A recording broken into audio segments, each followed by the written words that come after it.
April 17, 1943, 25,000 feet above the Ruhr Valley, Germany.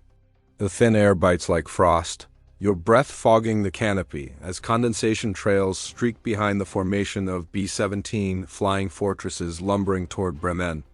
In the cockpit of his Focke-Wulf FW-190, Oberleutnant Otto Behrens scans the horizon, the thrum of his BMW radial engine vibrating through his flight suit. Below, the industrial heart of the Reich sprawls like a gray scar, anti-aircraft flak bursting in black puffs that rock the American bombers. Behrens' Staffel dives in, gun sights aligning on the vulnerable heavy's easy prey, without escorts this deep into enemy territory. But then a glint. Silver specks materialize from the west, closing fast. "Me fighters, Mustangs!" His wingman crackles over the radio, voice laced with disbelief. The P-51 BS streak in like silver arrows, their Packard Merlin engines howling with supercharged fury. Captain Gentile of the 4th Fighter Group thumbs the firing button. 50 caliber tracers arcing toward Behrens' formation. The Luftwaffe ace banks hard, for forces pinning him to the seat, but the Mustang matches him turn for turn, its laminar flow wings slicing the thin air with effortless grace. Bullets chew into his wingman's tail, flames erupting as the FW-190 spirals earthward. Behrens firewalls the throttle, diving for cloud cover, heart pounding.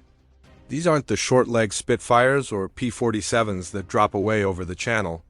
These bastards have range enough to shadow the bombers all the way to target and back. As he twists away, glimpsing the Mustang's sleek profile, he wonders, how did the Americans conjure this demon from the skies?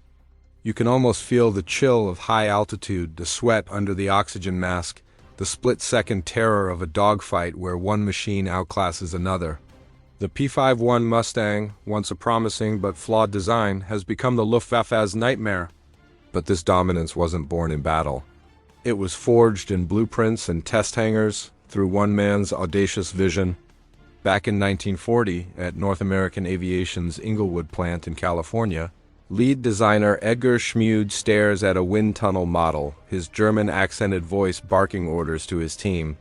The NA-73X prototype gleams under fluorescent lights, its lines revolutionary low-drag wings, radiator scoop tucked under the belly like a shark's fin. Commissioned by the British Purchasing Commission, desperate for fighters amid the Blitz, Schmued's creation promises speed and agility. But as the first Allison V1710 engine roars to life on the test stand, no one yet knows its fatal flaw. The Allison purrs smoothly at low altitudes, propelling the Mustang to blistering dives and climbs near the deck. Test pilot Vance Breeze takes the XP-51 aloft on October 26, 1940, grinning as it outpaces contemporaries like the P-40 Warhawk. The British dub it the Mustang, ordering hundreds. Yet high up, where bombers fly and interceptors lurk, the single-stage supercharger gasps for breath. Performance drops off above 15,000 feet, speed bleeds, maneuverability dulls. In mock combats over England, RF pilots praise its handling but curse the ceiling. "Bloody brilliant down low," one quips, but up top she's a sitting duck. Schmued, back in California, pores over reports, his mind churning. Emigrated from Germany in 1925, he'd cut his teeth at Fokker and Consolidated, dreaming of aircraft that defy limits. Now, with the war escalating, he senses opportunity in the Mustang's bones aframe, begging for more power. Enter Ronald Harker, Rolls-Royce's unflappable test pilot. On April 30, 1942, at RAF Hucknall, Harker straps into a Mustang MKI, the Allison humming as he taxis out. The takeoff is silk smooth, the climb exhilarating. But as he pushes toward 20,000 feet, the engine labors, boost fading. Harker lands, scribbling notes, frame superb but engine inadequate. Then inspiration strikes. Why not mate it with the Merlin? Rolls-Royce's V12 powerhouse, with its two-stage supercharger, already propels Spitfires to stratospheric heights. This airframe with a Merlin, he tells engineers, could change the war. Word races to North American.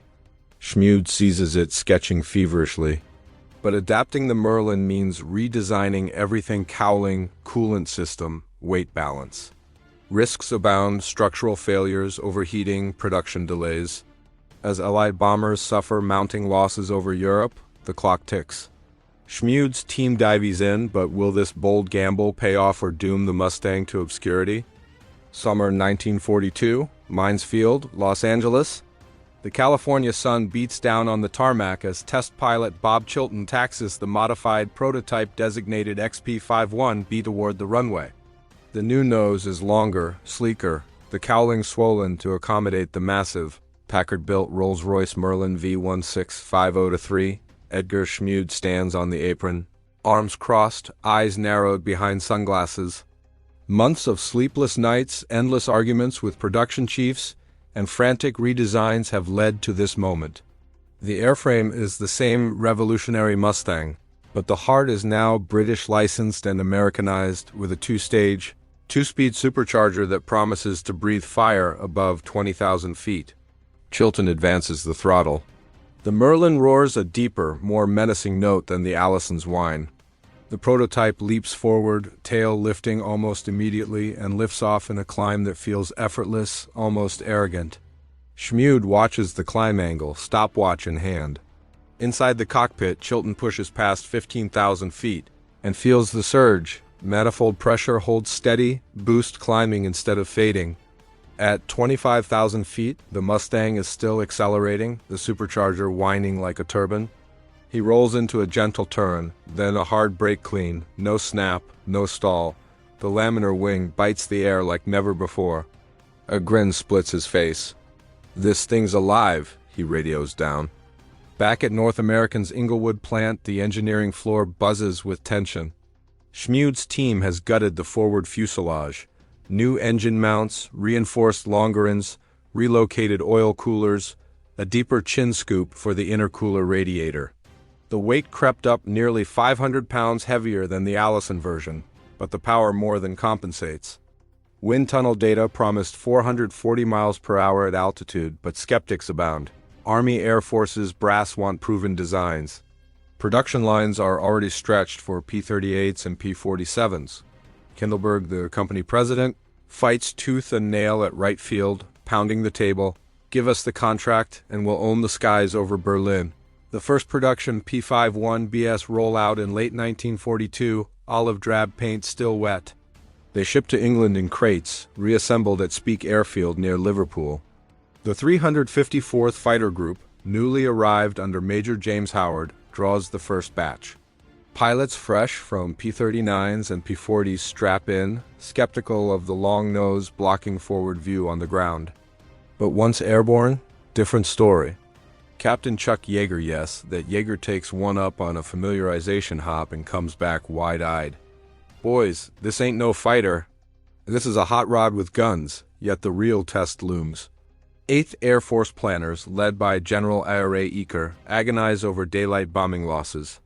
Without long-range escort, B-17s and B-24s are being torn apart over Schweinfurt and Regensburg. Drop tanks help P-47s a little, but they still turn back over the Rhine. The Mustang's internal fuel 185-gallon standard, plus provision for 75 or 110-gallon wing tanks, offers theoretical range to Berlin and back. But no one has flown it in combat yet.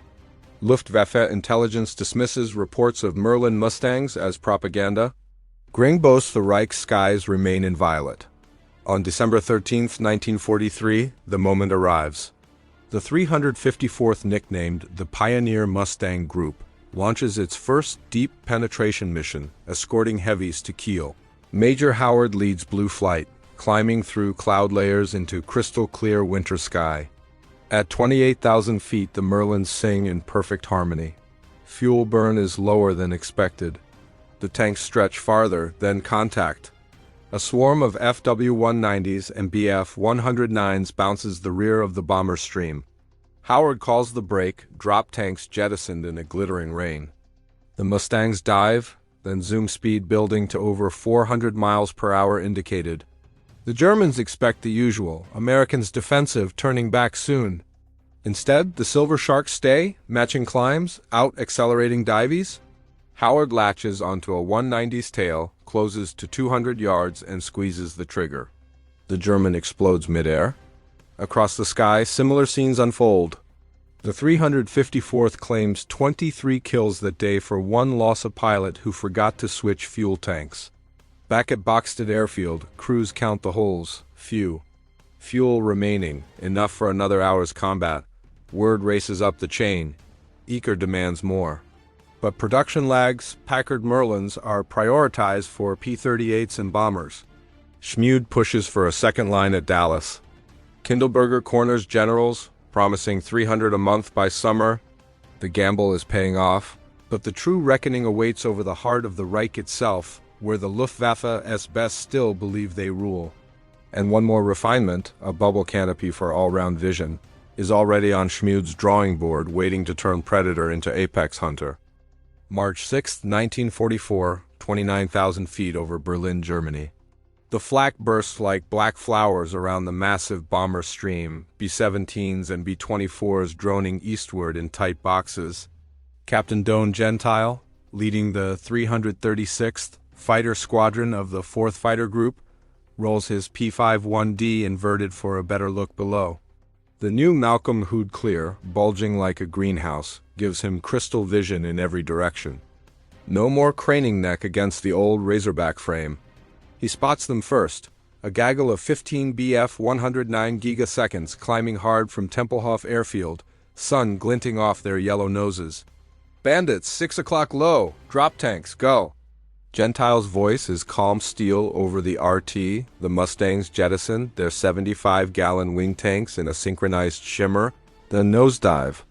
The Merlin's supercharger winds into high-blower, manifold pressure surging to 67 inches. Speed builds past 450 miles per hour. The Germans brake upward, expecting the usual turning fight. Mistake. Gentile's flight meets them head-on, the Demodel's 6. 50 calibers harmonize to 300 yards. Tracers converge. 109 disintegrates mid-turn, canopy tumbling away.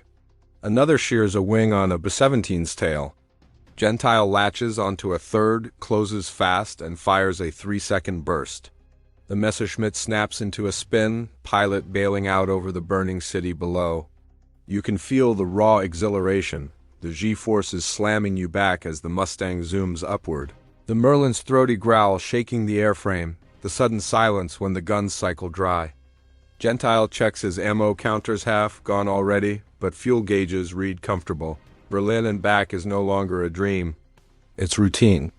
Back in Inglewood, Edgar Schmued had seen the visibility issue coming. Early P-51B combat reports from the 354th and 4th. Groups complained bitterly about the Razorback fuselage, blind spots aft, deadly in a Luftwaffe circle.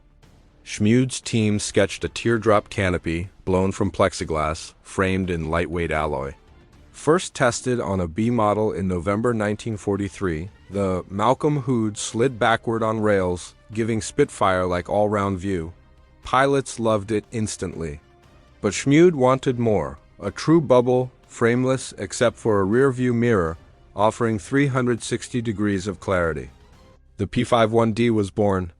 New fuselage section, taller vertical tail for stability, 6 wing guns instead of 4, K-14 gyro gun sight that computed laid automatically. Production shifted entirely to Dallas and Inglewood. By spring 1944, Ds flooded England over 1,000 a month. Groups converted en masse. The 4th, 352nd, 357th, 339th, all the elite outfits traded their BS for the ultimate iteration. Over Berlin that March day, the impact is immediate and devastating. The Luftwaffe throws everything, JG-11, JG-27, even the new May 262 jets streaking in for hit-and-run passes. But the Mustangs are everywhere top cover, medium-low sweep.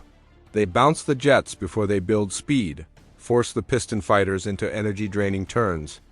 By mission's end, 8th Air Force claims 94 German fighters destroyed, 33 probably, 56 damaged for 11 Mustangs lost. The bomber loss rate plummets from 9% to under 3%. Gring, watching from Carenhall, slams the phone down when Galland reports the tally. They own the sky now, the ace admits bitterly. Gentile lands at Debden with 5 kills that day, running his score to 21 aerial, plus dozens on the ground. Ground crews swarm the returning Ds, counting holes few. Fuel left, enough for another hour's scrap. Maintenance is simple. The Merlin proves reliable, the airframe tough. Rosarius, the Luftwaffe test unit that flies captured Allied aircraft, puts a P-51D through its paces, and reports back in despair, superior in every regime except low-speed turn. Even then, only marginally inferior to the 109. Schmued's bold redesign first the Merlin marriage. Now the bubble canopy and armament upgrade has flipped the script. No longer are bombers forced to fly through fighter-free corridors. Mustangs penetrate to any target, any distance. The Jaguar bleeds aces it can't replace. Experienced pilots fall daily. Replacements last weeks. Fuel shortages bite harder as refineries burn under Escort. The dominoes begin to fall. But the true measure comes in April, when Big Week turns into Big Month. Shuttle missions to Russia, sweeps over France pre-invasion, ground attack with rockets and bombs. The Mustang becomes omnipresent. And waiting in the pipeline, Schmued already sketches lighter H models for even longer legs. The war in the air is shifting decisively. Yet one final campaign looms, the one that will break the Luftwaffe's back for good and cement the P-51's legend forever. January 14, 1945, 26,000 feet over Berlin, Germany. The Reich capital burns below, smoke columns rising like funeral pyres from yesterday's raids. Colonel Chuck Yeager, leading the 357th Fighter Group out of Leiston, scans the frozen sky. His P-51D, glamorous Glen 3, gleams in natural metal finish. The bubble canopy fogs slightly from his breath. The group is sweeping ahead of another massive 8th Air Force strike over 900 heavies today, pounding what's left of the synthetic oil plants. Intelligence warned of jets. Me-262s from JG-7, the only thing left that can challenge Mustang supremacy. Yeager spots them first twin streaks at 30,000 feet, closing fast on the bomber boxes. Yellow flight, bandits high, 11 o'clock. Tally-ho jets. He firewalls the throttle, Merlin screaming into 72 inches war emergency power. The Mustangs climb like homesick angels, drop tanks long gone. The 262s streak past the bombers in a shallow dive, 430mm cannons flashing. One B-17 erupts in flames, crew bailing into the void. But the Mustangs are already there.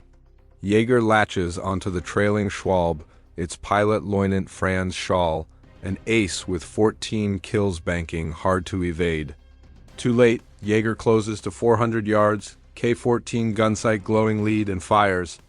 Cannon shells spark off the jet's armor, but the 50s chew the starboard engine.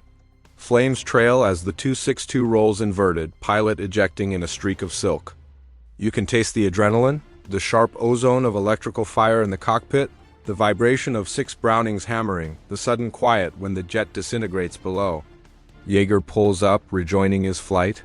Across the sky, similar duels unfold. Captain Bud Anderson bags another 262. The 357th claims 5 jets that day for no losses. The Me-262, Hitler's vaunted wonder weapon, proves no match in a turning fight or sustained chase. Too fast in a straight line, but fragile, fuel-thirsty, and outnumbered by the hundreds of Mustangs now prowling the Reich. Edgar Schmued never sees these battles, but he feels them in every production report. By early 1945, over 8,000 P-51s have rolled off Dallas and Inglewood Lines Ds mostly, with lightweight H models just entering service for even longer legs. The Pacific gets its share too, the 20th Air Force as very long-range groups on Iwo Jima fly. Ds to escort B-29s over Tokyo, turning fire raids into precision strikes. Jimmy Doolittle, now commanding 8th, declares daylight bombing sustainable at last. Loss rates dip below 1%. The Luftwaffe, bled white, resorts to ramming tactics in desperation. On the ground, the impact is catastrophic for Germany. Oil refineries, rail yards, aircraft factories, nothing is safe. Mustangs strafe airfields at dawn, catching jets on takeoff, vulnerable as sitting ducks. Experienced pilots are gone. Training hours slashed to weeks. Gallant is sacked for protesting fuel allocation. Gring retreats into morphine dreams.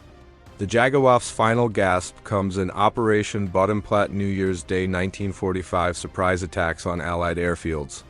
Hundreds of German fighters destroyed for minimal gain, many shot down by Mustangs on patrol.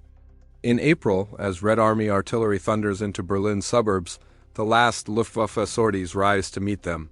P-51s from the 78th Fighter Group escort photo recon Mustangs over the city, shooting down the final defenders. One pilot, Lieutenant James Pappy Gunn of the 355th, claims the last aerial victory of the European war alone FW-190 over the burning Reichstag. Schmued's creation didn't just escort bombers. It freed them, it hunted the hunters. It turned the air war from attrition to annihilation. From a rushed British order in 1940 to the dominant fighter of 1945. The Mustang's journey, powered by one engineer's relentless vision, rewrote the rules of aerial combat. Over 15,000 built. 281 enemy aircraft claimed by the top aces alone.